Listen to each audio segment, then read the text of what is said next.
Hello there, dear friends, and welcome once again to the Relaxed Fantasy Review. Today, we're continuing our series on the Humblewood book, and we're discussing the races found within.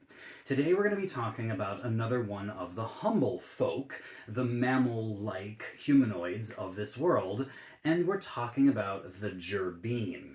Jerbeens are amongst the smallest of the humble folk, literally being like mouse people. Mice people have a fun set of abilities and a really cool theme to how they work. We'll get into the details in just a moment, but before we do, I'd like to let you know Relax Fantasy Review has memberships. For just $1 a month, you can support me here on YouTube and get a couple benefits. First, you get a little badge next to your name in the comments, letting folks know that you're a supporter. But also, you get early access to my videos. I upload videos Monday, Wednesday, Friday, and I upload them a day early for members only. If that interests you, you can click the join button just below the video down there. I'd love to see you in the comments. And if it doesn't, that's totally fine. Just liking, subscribing, and watching the videos is a great way to support me. So thank you for supporting my content. The Jerbeen, because the Humblewood book is a older third-party book that you find for 5th edition, they actually have a standard ability score improvement, which you can swap if you wish, but their recommended is a +2 to their dexterity and a +1 to their charisma. These, in my opinion, are the two most valuable stats in D&D, dexterity affecting most things in the game, and charisma being the most common spellcasting ability score, as well as the quintessential social score. I give these 10 out of 10 for the dex, and an 8 out of 10 for the charisma. Jerbeen are small-sized creatures, just like your gnomes and halflings. This comes with a certain level of benefits, but also a certain amount of disadvantage, depending on what you're trying to do. I say that small creatures are slightly below medium, no pun intended, and I give them a 9 out of 10. However, unlike some of the older small races in the book, Jerbeen do not have a limited movement speed. They actually have a standard 30-foot walking speed, which is rare for an older small race. And that earns it a 9 out of 10. Very standard, nothing to complain about. They also have a standing leap ability. This states that from a standstill, they can do a full 30-foot long jump as well as a 15-foot high jump. This is an actually really, really high and really, really far jump compared to most other creatures. And because it doesn't require any run-up, every movement you make can be a jump. This is an interesting feature and makes jumping somewhat appealing to do. It still counts as movement, so you don't get to run and then jump your full long distance unless you boosted your speed somehow. But still, I think this is worth an 8 out of 10.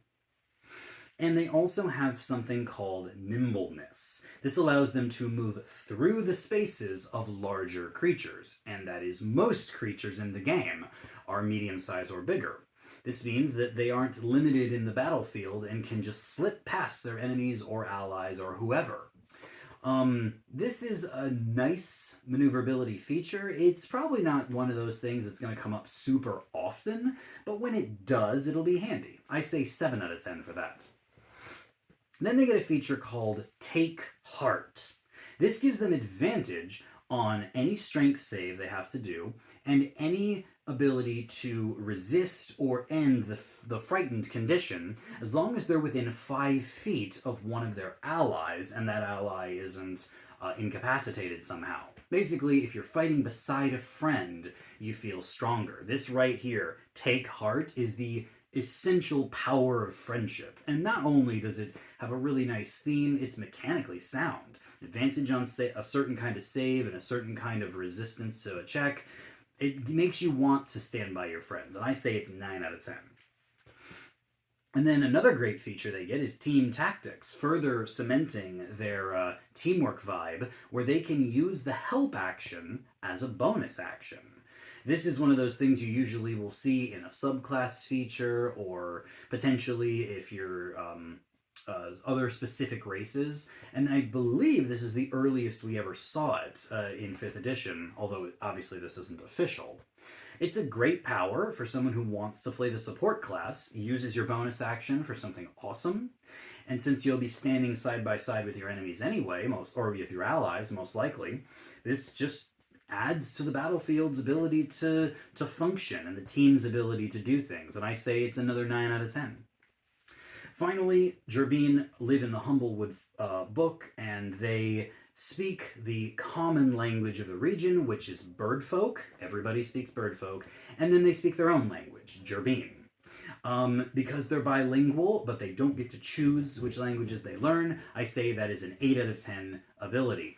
And overall, these characters are an 8 out of 10. I think that they have a really, really nice theme going here with their teamwork tactics. Help as a bonus action, moving through creature spaces so you can get to your friends, having advantage on saves and checks when you're next to them.